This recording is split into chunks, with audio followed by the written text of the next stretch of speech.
Good morning, everyone. Welcome to the regularly scheduled meeting of the Board of Public Works for today, Monday, February 5th, 2018. Commissioner Repenning, James, Davis, and Jacinto are present. President James, we have a quorum. May we start with Bureau introductions, starting with Bureau of Street Lighting. Good morning, Ruben Flamenco, Bureau of Street Lighting. Good morning, Gary Posty, Bureau of Sanitation. Good morning, Larry Hsu, Bureau of Engineering. Good morning, Frank Maldi with the Bureau of Contract Administration. Good morning, Tim Tyson, Bureau of Street Services. Good morning, Ted Jordan, Public Works General Counsel. Fernando Campos, Executive Officer. President James, we do not have any speaker cards under general public comment. We also do not have any commentary under the Neighborhood Council comment section. We did receive speaker cards on item number 2 for today's agenda. In addition to that, we did receive an email comment that there would be a report coming this morning on item number 2, but I do not have that report here with me. Okay. Do you have any speaker cards under general public comment? No, I do not. Okay, then we'll close general public comment as well as the Neighborhood Council category of commentary. Is there a second to my motion that we approve the meeting minutes from the meeting of Wednesday, January 17th, 2018 by Commissioners Repenning and Davis? Any objection? Without objection, we will approve the meeting minutes. Let's see. Let's go to agenda item.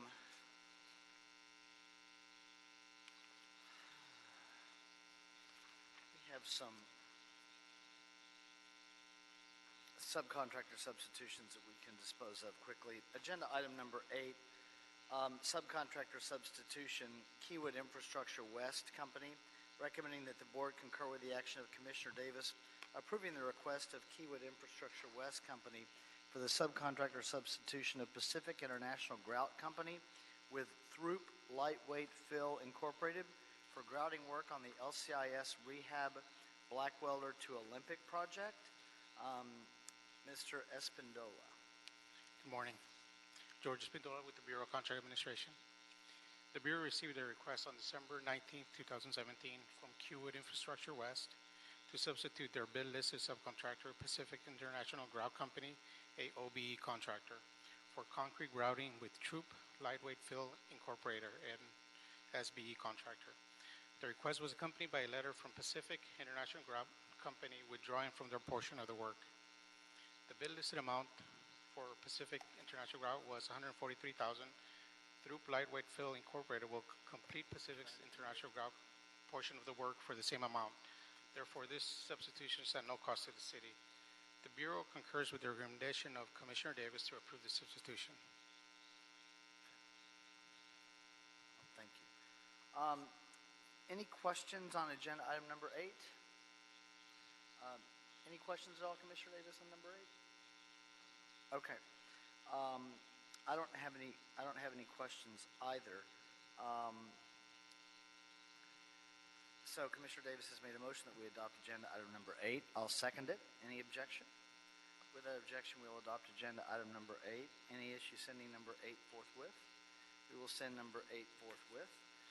Agenda item number 7, subcontractor substitution Thrifty Tree Service Incorporated, recommending that the board concur with the action of Commissioner Davis, approving the request of Thrifty Tree Service for the subcontractor substitution of Stay Green with Thrifty Tree Service Incorporated's own forces for tree trimming work in the tree trimming for street lighting illumination in the parkways of Rhodes Avenue from Ventura Boulevard to Laurel Terrace Drive and certain other streets.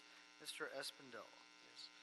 The Bureau received a request on December 19, 2017 from Thrifty Tree Service Incorporated to substitute their bid-listed subcontractor, Stay Green Incorporated, a OBE contractor, for tree trimming with Thrifty Tree Service's own forces. The request was accompanied by a letter from Stay Green Incorporated withdrawing from their portion of the work. The bid-listed amount for Stay Green Incorporated was $25,539. Thrifty Tree Service will complete Stay Green's incorporated portions of the work for the same amount. Therefore, this substitution is at no cost to the city. The Bureau concurs with the recommendation of Commissioner Davis to approve the substitution. Any questions on agenda item number 7? Commissioner Jacinto. Thank you, President James. George, thank you for this. I was going to ask a question about the reason for the substitution and whether or not the substituted entity is a a maybe-weeby entity? No, they're doing, that's a prime contractor. It's Thrifty Tree Service with their own. They're the general contractor. Right, but who were they substituting? Sorry? They're substituting with their own forces. With their own forces? Correct. Thank But was your question, are they substituting out Right, a sub that was a maybe-weeby? right. No, That's it was an OBE contractor. Okay, all right. thank you. Thank you. So is that your motion, Commissioner Davis? Seconded by Commissioner Cento. Any objection? Without objection, we'll adopt agenda item number 7. We have a couple of speaker cards on agenda item number 2. Thank you. Yes, sir. Thank you, Mr. Espindola. Council District number 4 for agenda item number 2. Proposed tree removal, 750 South Spalding Avenue, sidewalk repair program, recommending that the board first find that the tree removal classifies as operation, repair, maintenance, or minor alteration of existing street, sidewalk, and gutter involving negligible or no expansion of use beyond that previously existing and does not involve the removal of a scenic resource. Number 2, that the action is exempt under Article 3, Section 1, Class 1, Category 3, which is existing facilities, sidewalk repair, or maintenance of the City of Los Angeles Environmental Quality Act guidelines from 2002, and 3, that none of the exceptions to the use of a categorical exemption as set forth in Section 15300.2 of the state CEQA guidelines apply. And secondly, review and approve the tree removal permit request for the removal of 12 Indian laurel fig, these are ficus trees, located at 750 South Spalding Avenue for the reconstruction of an off-grade sidewalk. Tree replacements are required. Mr. Tyson, you'll set us up, and then we have speaker cards on the item. But go ahead, Mr. Tyson. Good morning, President James, Commissioners, Bureau Representatives, City Attorney, and Executive Officer.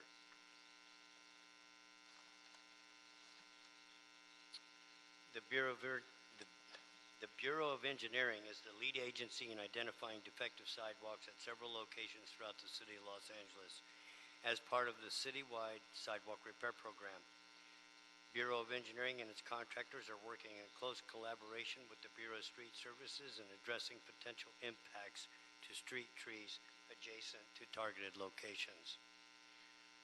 The Bureau of Engineering contacted the Bureau in reference to reconstruction of off-grade sidewalk conditions at 750 South Spalding Avenue. A Bureau arborist inspected the subject location on August 8, 2017. The inspection revealed 4 Indian laurel fig trees in front of the address and 8 Indian laurel fig trees on the West 8th Street side of the address. The trees are in fair health, measuring approximately 24 inches in diameter by approximately 30 feet in height, growing in 5 feet by 8 feet tree wells with 7 feet to 9 feet 6 inches of sidewalk. The Bureau is proposing to replace the defective conditions of the sidewalks completely due to the uplift and severe disruption by the roots and root crowns of the subject trees. The trees have severely outgrown their growing space, and defective sidewalks are prevalent throughout the area. The required root pruning would leave the trees unstable, and structurally integrity would be potentially impacted as well. Daniel Park, District Advocate, Council District 4, was informed of the tree removal request on December 27, 2017. Notice of the proposed tree removals were physically posted on the subject trees on August 8, 2017. Proposed tree removals were included in the Bureau of Street Services tree removal notification system, and the Community Forest Advisory Committee was also notified. The Bureau also received supportive letters from Los Angeles County Museum of the Arts, located right at 5905 Wilshire Boulevard, and also the Miracle Mile Residential Association, as all these are right next to the Miracle Mile.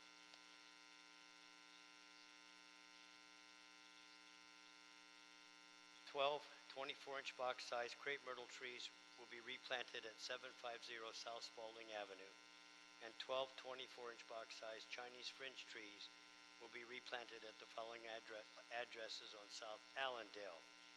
3 at 803, 2 at 821, 1 at 845, 2 at 850, 2 at 865, 1 at 872, and 1 at 874 South Allendale. All tree replacements comply with the Board of Public Works 2-to-1 replacement policy and shall be planted by the Office of Community Beautification or its contractor. The Bureau's Urban Forestry Division will begin watering of the trees replacements upon tree planting confirmation from the Office of Community Beautification. Tree watering shall continue for a 3-year period.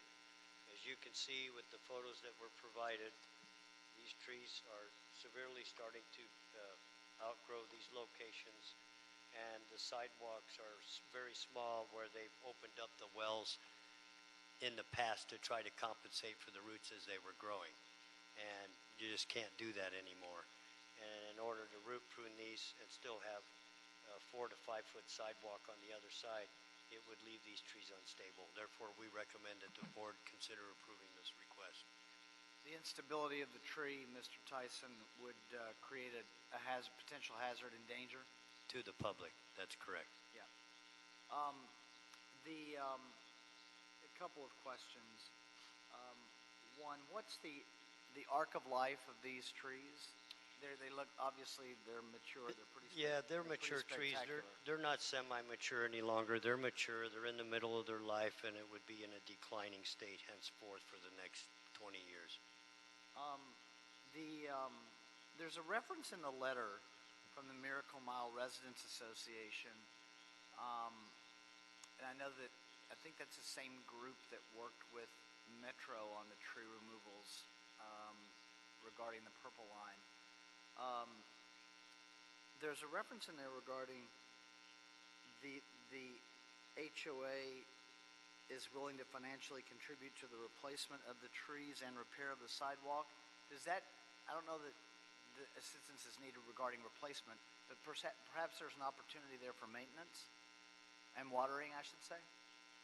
Well, this is going to be going against the sidewalk repair program, so I'm not sure that we would go that route necessarily because it's an access request. Okay, so it was an offer of help if you need it? Yes. Okay. Meaning they're completely in support of doing this and willing to spend their own money, but because it's an access request, it's something the city should do. Well, we got letters of support from that group, so. Okay, thank you. Any questions for Mr. Tyson before we go to the speakers? We'll start with Commissioner Jacinto. Thank you, President James. Tim, you know, the tree wells, the current tree wells, are they 4x6? They're different sizes. They've cut different size wells in there as the trees got larger, trying to compensate for the large roots. So some are 4x6, some are 5x5, some are 3x5. They're in different sizes. It seems that over time, as we replant the new ones, if there's an opportunity to have a larger tree well so that the tree can grow as large as possible? We want to try to have at least 4 to 5 foot of sidewalk, so therefore we're going to be utilizing 4x6 wells as our new standard. Okay, 4x6, but we're gonna, that's gonna be enough for the trees Yes. that are replanted to grow as fast as they can. It'll give them time. Great, thanks, Tim. And the size of the tree well is based on the ADA requirements from, well, it's just ADA requirements, whether it came from the Willits lawsuit or otherwise. We have to meet the ADA requirements when we repair these sidewalks. That's correct, President James. The trees were posted back in August? Yes, sir. Okay. Any other questions or comments before we go to the speakers? Thank you, Mr. Tyson. We trust you won't go too far. Mark Overbaugh?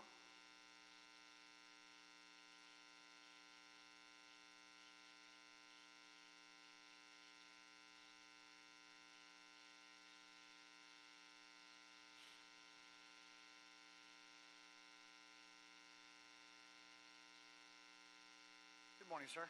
Morning. Thank you for having me. Of course.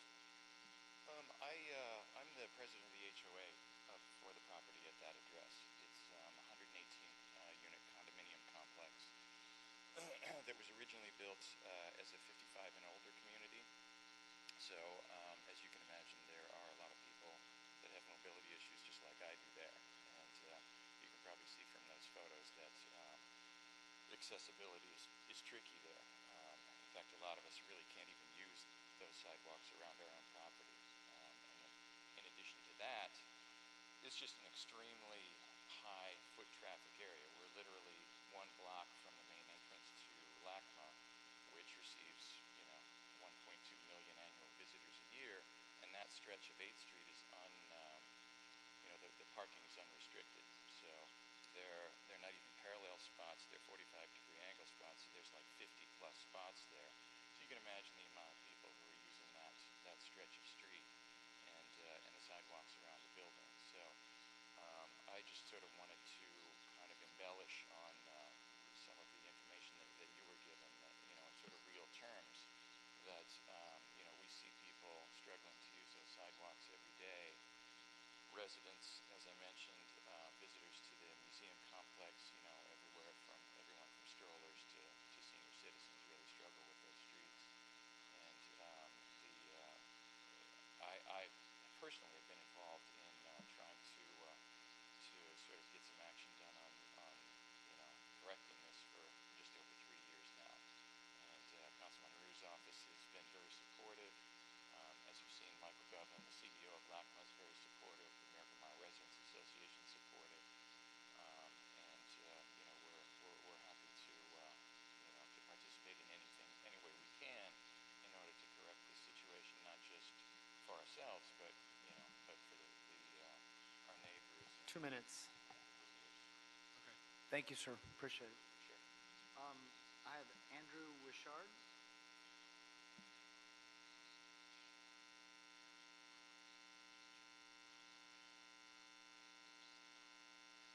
Hi, thank you for having me. I am the property manager of the HOA that's right there along 8th Street in Spalding. And one of the things I want to reiterate, and I know you've seen the pictures, is that the damage the roots are doing to the infrastructure of like utility boxes along the street and things like that. We have drainage pipes that are run underneath the sidewalk, and those have been lifted up, and it's causing drainage issues on our property and things like that. So we're concerned about, cost to the city if the roots damage the street lighting or the electrical boxes and the utility boxes along there. That's one reason why we're concerned about the roots from the ficus trees. Okay. Thank you, sir. Robert Barkaloff.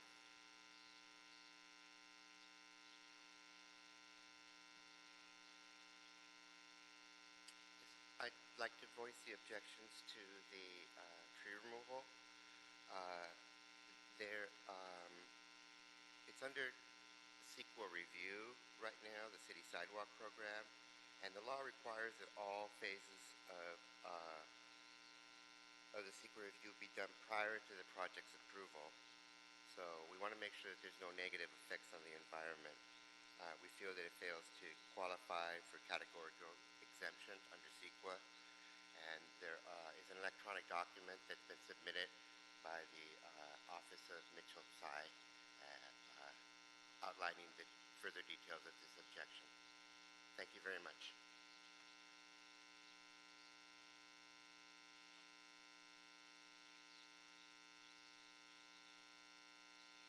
Mr. Tyson? Yes.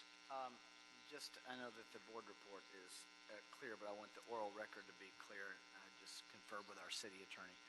Under agenda item number 2, the sidewalk repairs, you're proceeding under a categorical exemption? That's correct. Okay. Colleagues, any questions on agenda item number 2? I don't have any questions either. I will make this commentary regarding these ficus trees. They are undoubtedly, ficus trees in general, environmentally beneficial when you look at these things. I mean, some of these, I made the comment before, some of them end up with their own zip code. They become so significant. But the competition, unfortunately, with the sidewalks, when they get to the closing arc of their life, or the downward arc is, to use your term, they're just not compatible with sidewalks in today's ADA requirements. But never mind today's ADA requirements, these sidewalks are just busted up. And these, when you look at the sidewalk issues, these are not sidewalk issues and accessibility issues where you need to bring out your measuring stick.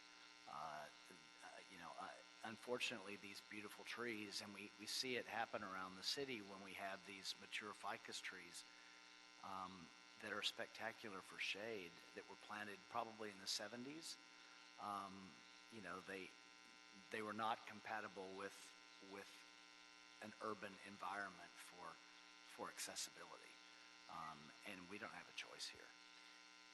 The trees, the species, get very large, and that's the problem. Once they've reached a certain size, then there isn't too many things that can be done to try to save them and put in new sidewalks around them. If you have really monolithic sidewalks that are 20 feet wide and you can put in extremely large wells and things like that, then you have different avenues to approach it. This is very limited, and it just can't be done. Trying to fix one safety issue and creating another safety issue is not the way we should do things. Well, thank you. I appreciate the community support from the Miracle Mile Residents Association and from the Museum of Contemporary Art. They are the abutting adjacent property owners, I should say, that have to live with these every day, and they're in support along with the council office. So we understand your categorical exemption. I'll make a motion that we adopt agenda item number 2. Is there a second on number 2, Commissioner Cento? Any objection? Without objection, we'll adopt agenda item number 2. Thank you, sir. Thank you to both sets of speakers that we had this morning. Any issue sending number 2 forthwith? We'll send number 2 forthwith. Thank you, Mr. Jordan. Agenda item number 3 is a contract acceptance, erosion control, fiscal year 16-17, various hillside streets project. We're recommending that the board accept the contract. Mr. McReynolds on number 3. Good morning, President James, commissioners, and colleagues. Brett McReynolds, Bureau of Contract Administration. Hillside, this is a recommendation for the acceptance of the erosion control fiscal year 16-17 at various hillside projects throughout the city. A little bit of background on this contract. This is a contract for a typical annual erosion control and emergency response. Part of the contract is for doing erosion control work such as sandbagging, paving, etc. And then the other part of the contract was utilized, particularly last year in the rains that we had. We had that wet season. It was issued using the geotechnical on-call approved list that was approved by your board on February 28, 2014. The contract was awarded to Clark Construction on December 20th, 2016, in a competitive basis in an amount not to exceed $99,648.50. I'm sorry, in the amount not to exceed $500,000. The contract amount was $99,648.50. As I mentioned, projects on this contract included a bunch of different projects, including the Laurel Canyon mudslide, some work up on Mulholland Drive, in addition to the original contract value. 15 change orders were issued, increasing the contract by $298,673.61, bringing the total cost of the contract to $398,322.11, which is 20.34% below the not-to-exceed amount. Final corrections were completed June 21st, 2017, and retention released thereafter. There are no unresolved property disputes. Are there any questions? I don't have any questions. Anybody have any questions? No questions. I'll make a motion that we adopt agenda item number 3. Thank you very much. Seconded by Commissioner Repenning. Thank you. Any objection? Thank you. Any objection? Without objection, we'll adopt agenda item number 3. Any issue sending number 3 forthwith? We will send number 3 forthwith. Agenda item number 4. Contract award Vision Theater and Manchester Junior Arts Theater Phase 2 through 3. Are we waiting for Mahmood, guys, or do you want to go forward? Okay. Contract award Vision Theater and Manchester Junior Arts Center Phase 2 through 3. 3341 West 43rd Place, Los Angeles 90008.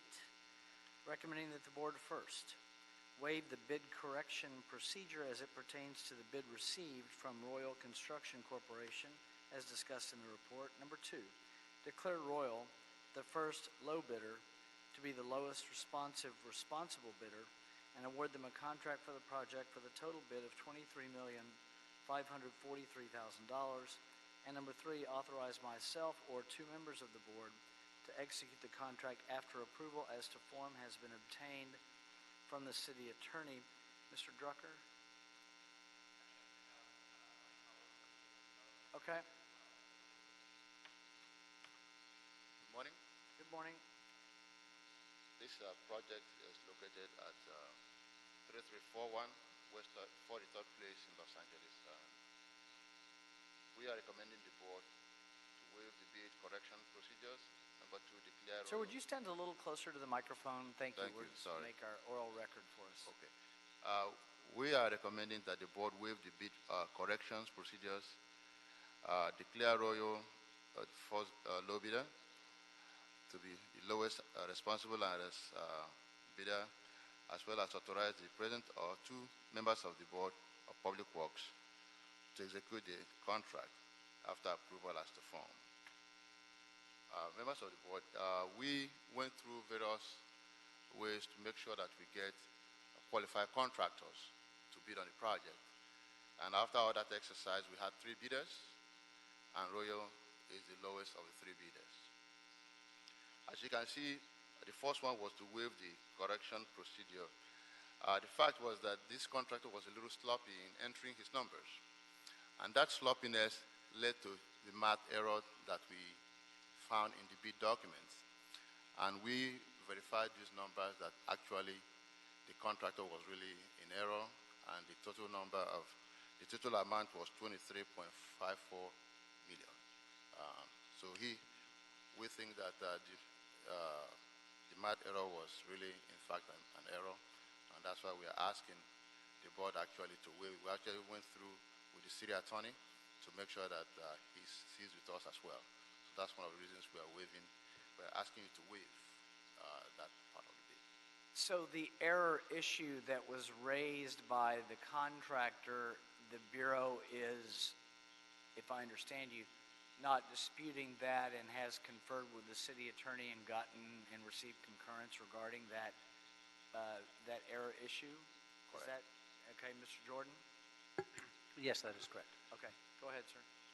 All right. Secondly, we to declare Royal first low bidder, given the fact that the bid went between 34 million to 23.54 million. The second bidder was actually 28 million, and we analyzed the bid. We thought that Royal, given his history with the city and the Board of Department of Public Works, is really the right contractor to be awarded. So we ask you to declare him the lowest responsible bidder. So, sir, the city, the city engineer's estimate's 20 million, and the Royal Construction bid, recognizing that there are 3 bids with range from 23.5 million to 35.047 million, the 23 million is 17.28% high according to the documents. Correct. Even though that's outside the range of the 15%, not by a lot, but by some, the Bureau of Engineering still wants to go forward with the proposed bid with Royal? Correct. If you look at the bidding history and what is happening in bid market today, we think is the right thing to do to move forward. And going back to rebid the project will not be really in city's interest. We think at the end of the day we might get a higher bid given what we are receiving lately. Okay, got it. Commissioner Davis? A couple things. The funding source for this project, is it federally funded or is it a locally funded project? Federal funded. It's a federally funded project.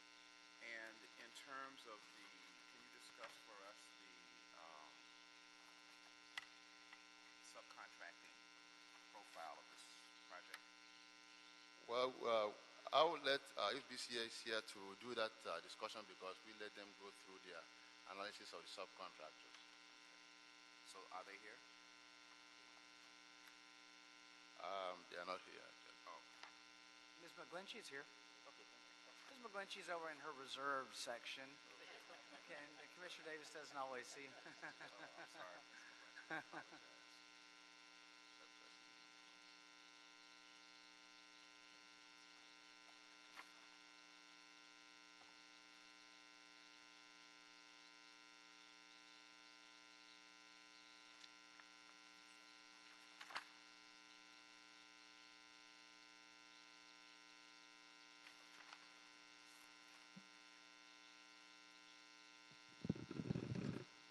morning. Sorry, wasn't planning on speaking this morning. Linda McLinchy, Bureau of Contract Administration. There's always risk, Ms. McGlinchey, when you're in the room. And sorry about that delay. I was just double checking. This is the first time I heard that there was federal funding involved with this. So I am suggesting that engineering double check to make sure that Housing Authority is okay with using the city's business inclusion program Mr. as Drucker. opposed to some other. Yes, Neil Drucker, Bureau of Engineering. Yes, we did work with HCID and get approval prior to this bid. They actually reviewed the bid package, and their staff and attorney have approved it. So we've worked with them the whole time, so they're okay with using the city standard. Okay. And that's the federal representative? That's correct, yeah. HCID Housing, which used to be CDD Community Development Department, actually is our liaison between the city and the Federal Housing and Urban Development Department. Got it. Who runs the program. Okay. So with this project then, it was advertised with the Business Inclusion Program. Staff did review Royal's outreach. They pledged 1.06% MBE, 0.32% WBE, had an SBE pledge of 14.98%. Emerging business is 1.24%, and then OBE of 20%. But we did confirm that they met all of the business inclusion requirements. In terms of the MBE, who is the 1.6% MBE? The 1.6% was Aero Concrete Cutting. Okay, and then who is the EBE? The EBE, they had one, which is Air Design Solutions. Aero Design Solutions? Air, as in the air we breathe. Gotcha. Air, okay. Oh, gotcha. And then in terms of the SBEs, I guess are various subs that we have listed here, 14%. In terms of the pledge that they made the pledge to only do 1%, and in the federal funding, we don't have to do more than that? As far as housing, I'm not familiar with it, so. Could you explain the concept of housing and how it applies to this particular contract?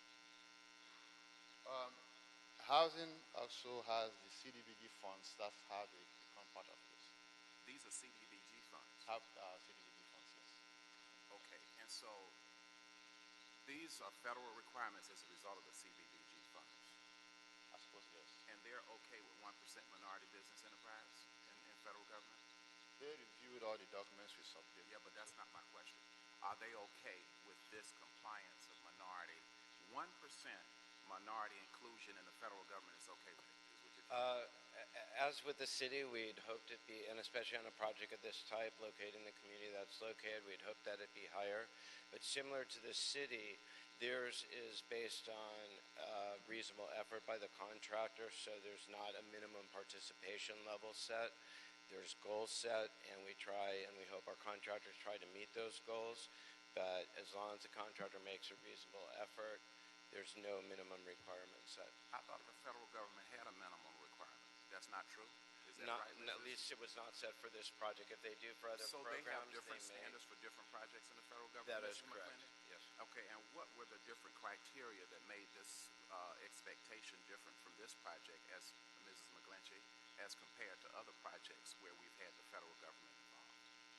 So as engineering has explained, this is from the Federal Housing Department versus our normal, where we have a disadvantaged business enterprise goal that they have to meet. That is through the U.S. Department of Transportation. So mostly the Department of Transportation has different rules than housing. Yes. And so federal government, depending on the department's requirements, differ, is basically. Yes, just like the EPA has different requirements as well. Well, here's my issue, board members.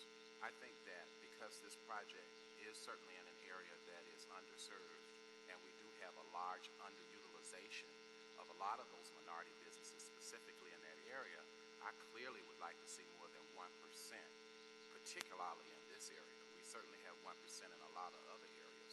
I certainly would have loved for this to be a project demonstrating excellence on our behalf. I'm not saying that you can wave a magic wand and make people certified, but what I am saying is there are enough certified people from which we could have had more minorities involved in this project. That I am saying. Yeah, Commissioner, you know, we went through a lot of exercise to make sure that people know about this project. As a matter of fact, we spread flyers around the neighborhood. We went to job conventions. We did quite a bit beyond what we normally do to advertise a similar project. And we even extended the bid to make sure that we attract a lot more bidders. But this is really the outcome of our effort. We thought we went beyond, or as much as we could, not beyond, as much as we could. We thought we would get more, but unfortunately, we didn't get. Even we had a job workshop to see. I think you attended one of them. I believe you came by. I did. Yes. I came to the first one, and right. There was some need for communication even then. Right. And I'm not going to beat a dead horse, but I am going to make it clear that I think that we could have performed better on this given the interest and the communication from the very beginning of this process, where I stated that I would hope that this would be a project demonstrating excellence.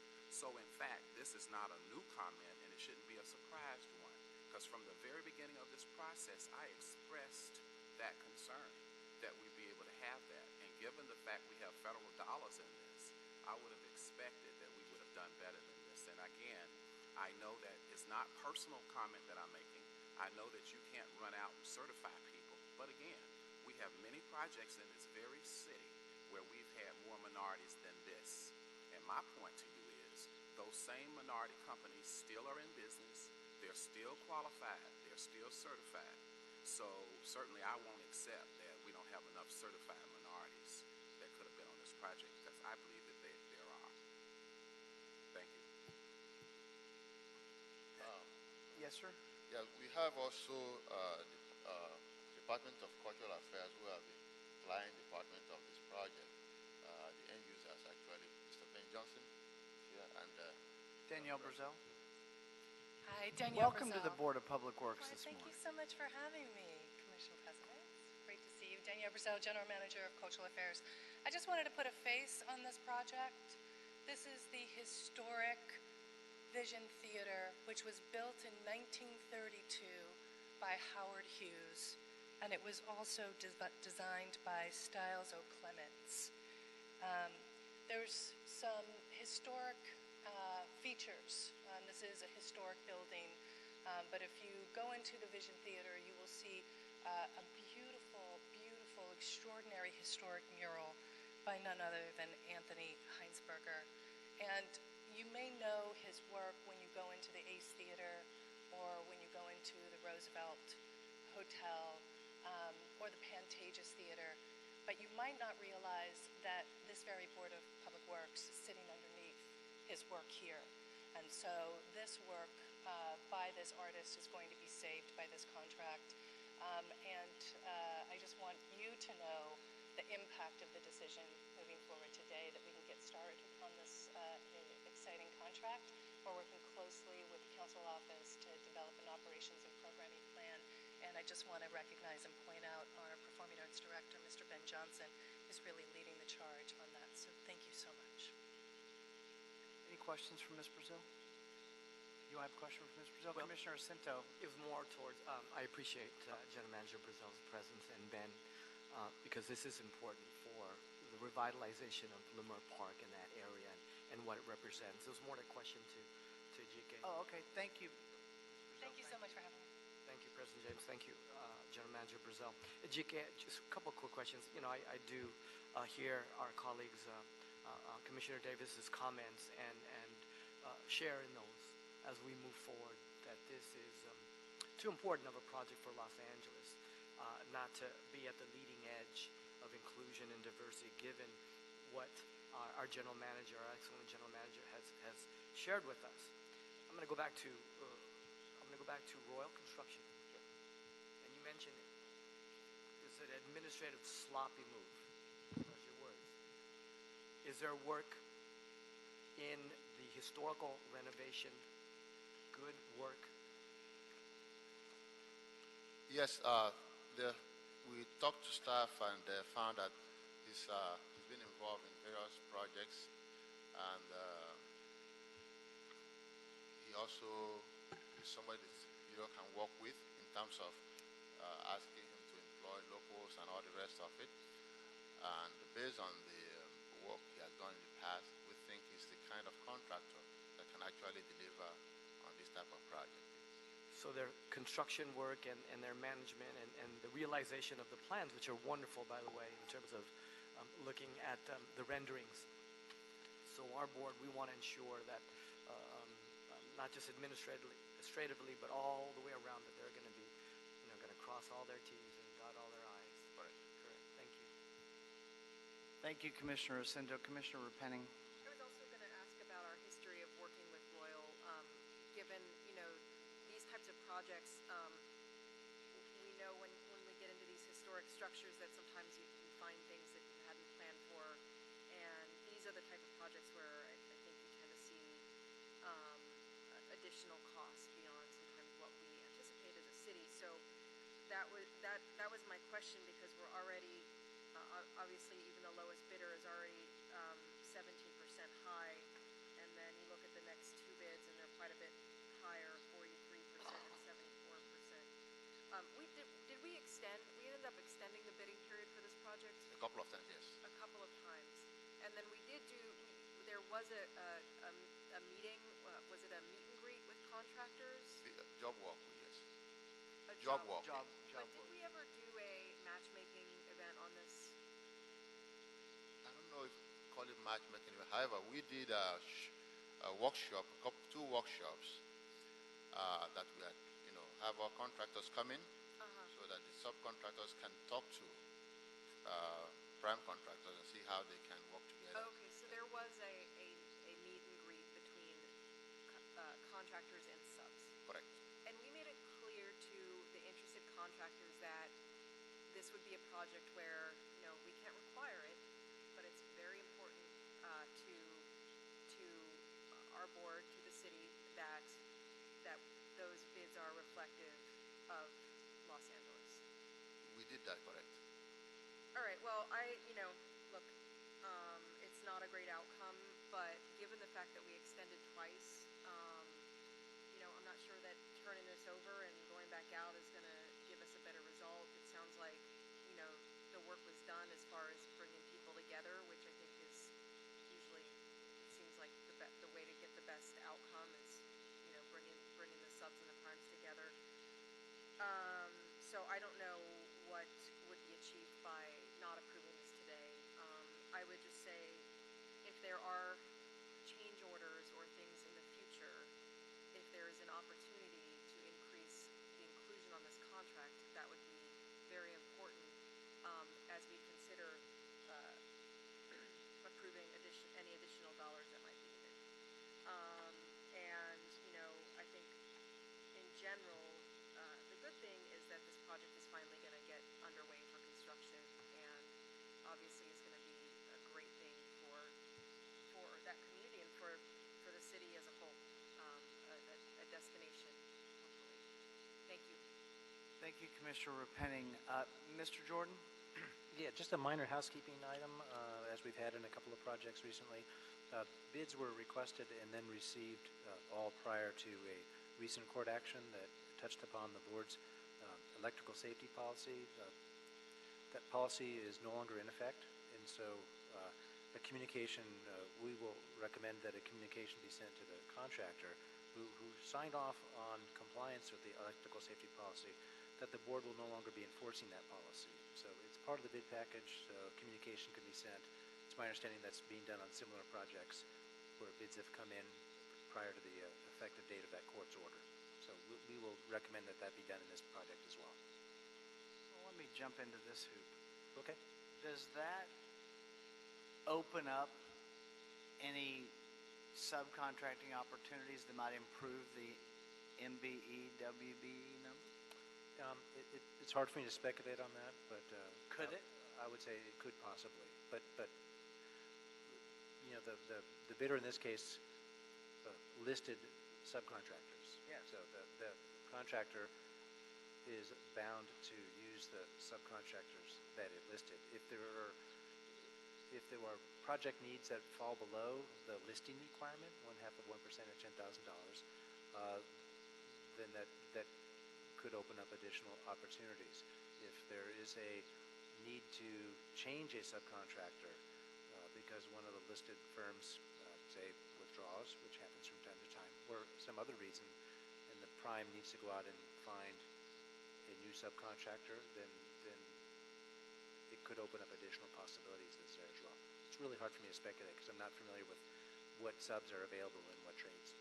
Or any of the issues that Commissioner Repenning raised might open up the opportunity. I guess the point I wanted to make is, whether it matters or not, this is now, could be perceived by some with the fact that we're not enforcing this policy anymore under court order. It might open up the field to more businesses. It's less restrictive now. Yes. And so if there's a change order because of something they find, or there's a substitution in an area that's related to this kind of work, there are more potential choices in the pool today. Yes.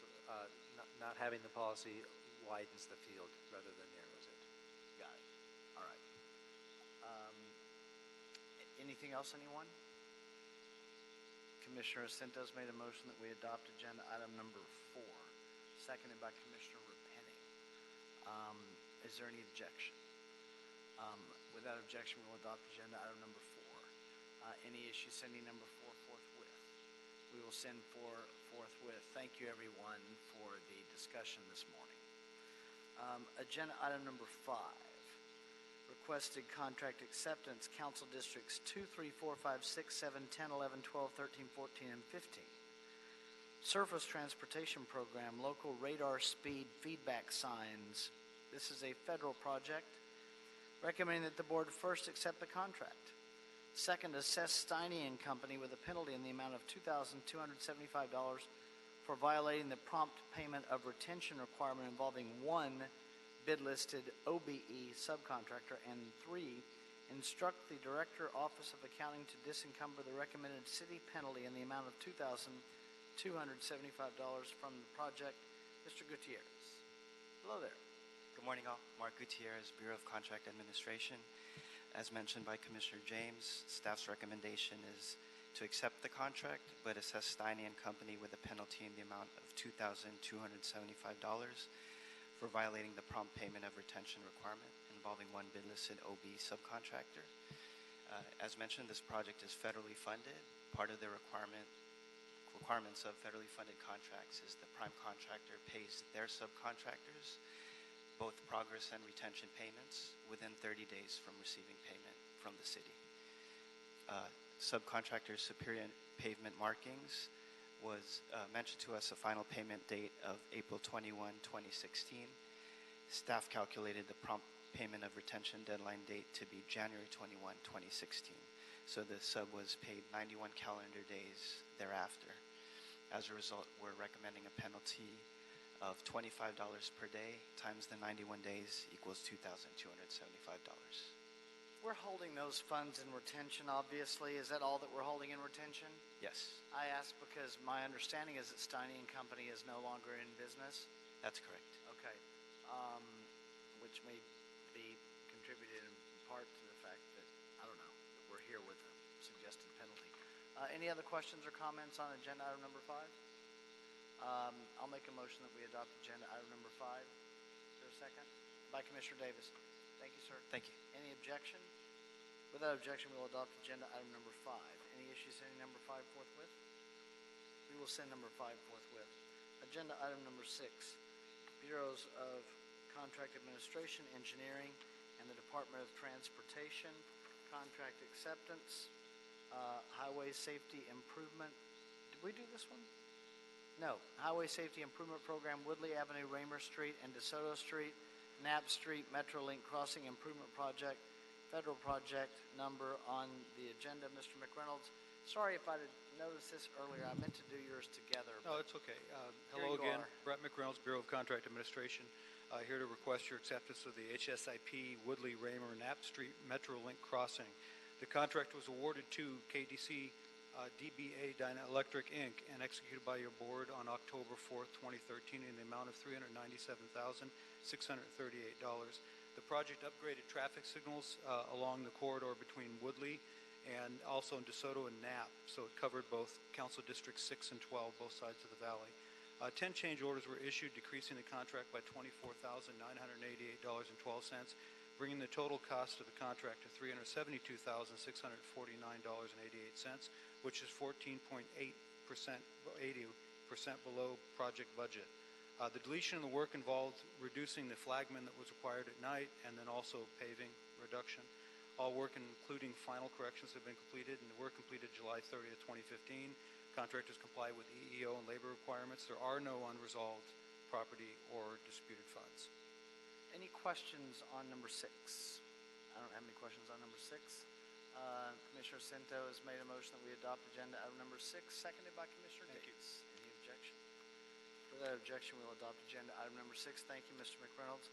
Agenda item number 9, Council District 1, task order solicitation number 13, WSP USA Incorporated for Taylor Yard, G2 parcel, recommending that the board approve the revised fund list totaling $750,000 in cash flow for TOS number 13 with WSP for the implementation plan, site assessments, and interim development design services of the Taylor Yard G2 parcel. This is a motion. Ms. Doherty, hi. We're just adding an account that has $50,000 in it, but go ahead.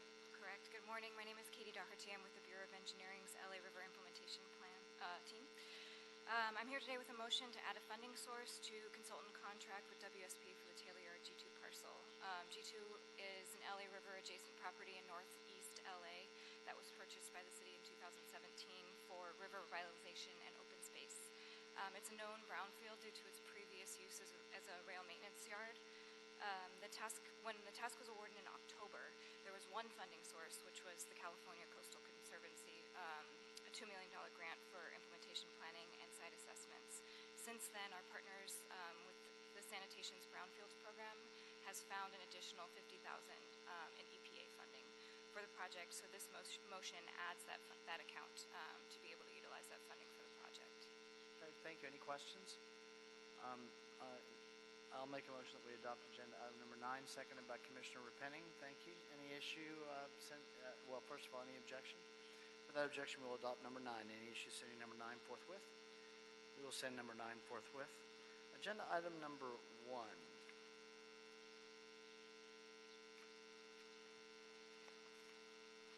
Council District 6, Construction Services Contract, Donald C. Tillman Water Reclamation Plant Main Switchgear Air Conditioning System, recommending that the board authorize the city engineer to use the construction services contract and to issue task work orders to the contractor for an amount not to exceed $430,566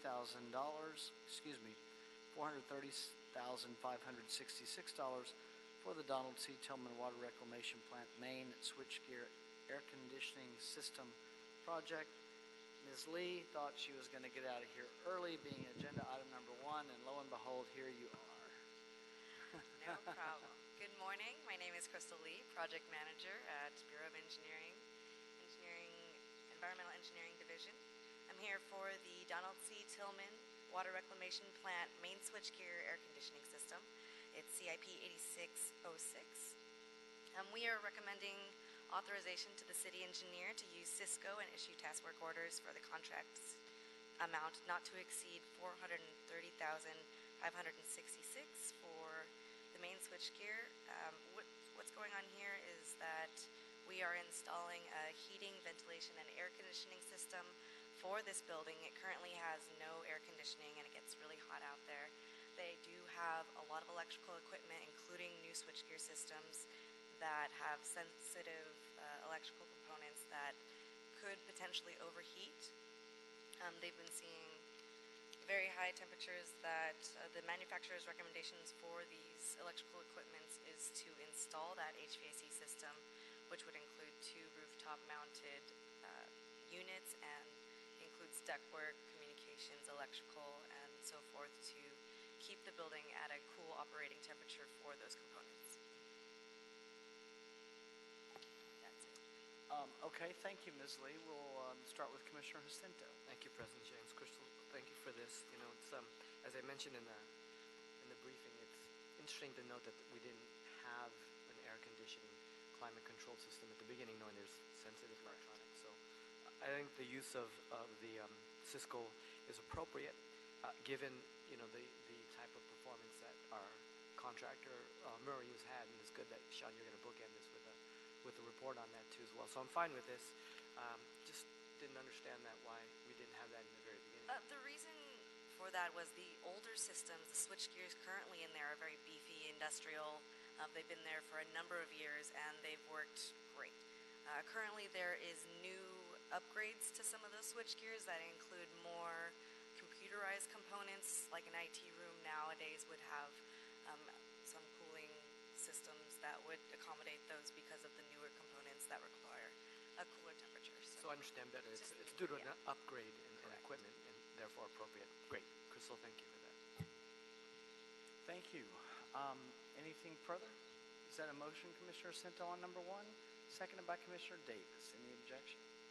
Without objection, we'll adopt agenda item number 1. Any issue sending number 1 forthwith? We will send number 1 forthwith. Thank you. Dr. Campos, have we cleared the desk today? Except with item number 10 that's pending. Oh. Yes, you have. I missed an item. Somehow. Oral report. Completely missed it. I put away my, who did I leave out? Oh, it's on the back. That's why. We have an oral report regarding our construction services contract update. Mr. Kenny. Good morning, Sean Kenny. I'm the Thought you were senior. just here as support for Ms. Lee today. Go ahead. I'm a senior construction engineer with the Bureau of Engineering's Environmental Engineering Division, and I'm here to report on the 4th quarter status of our construction service contract, Revision 9. This contract provides small to medium-sized urgent repairs, essential process improvements, and design support to the city's wastewater treatment program and water reclamation programs. I did bring a handout. If the meeting's running too long, I can pass on that, but I have a one-page handout that gives a little summary of a typical way we utilize this contract. And about 10 days ago, the staff at the Terminal Island Water Reclamation Plant observed a pretty serious gas leak from their digester gas pipeline. There at the plant, they capture methane gas, store it in high-pressure tanks, and run boilers to heat the digesters again. So it's an energy recovery system. But there was a pretty significant leak, so they called us. So we can mobilize our contractor that day, make an assessment, make a plan to make the repairs, and so that's what happened. So this was done in a little more than a week. So this is one way that we're making these urgent repairs. So we just wanted to share that. We are wrapping up the 3rd year of this contract. It's a 4-year contract. We will very soon stop issuing work under this contract, new work, because we're just about at the cap of our budget. There is a new revision, Cisco 10. It's in the final stages of being awarded. We hope to get that awarded this month. And at that point, we'll start to transition to that contract. We'll spend this last year finishing work that's already been authorized. New projects are advertised on the Babin system with a 6-month look ahead. You see on page 2 of our report. For subcontractors to monitor, and given the history of our 20 years of managing this contract, we are able to have a pretty good record of outreach to subcontractors. And I want to give a summary of our outreach efforts over the past 3 years. For minority business enterprise, our target anticipated level was 6%. We've been able to hit almost 14%, so that's almost twice. Our anticipated levels, women business enterprises, our anticipated utilization is 2%. We are at nearly 10%.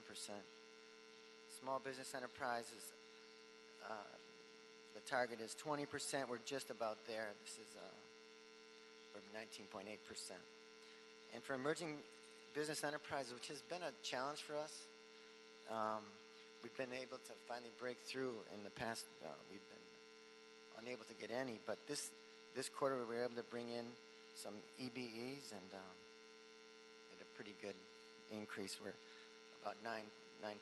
So, and disabled veteran business enterprise, the last one, our anticipation is 2%. We're at 1.5%. We have lost one of our subcontractors that was a disabled veteran. He's no longer in business, so we need to reach out for that. We've seen that decline over the last few quarters, but as I've mentioned, this contract is competitively bid to select a general contractor, and then we've got a pretty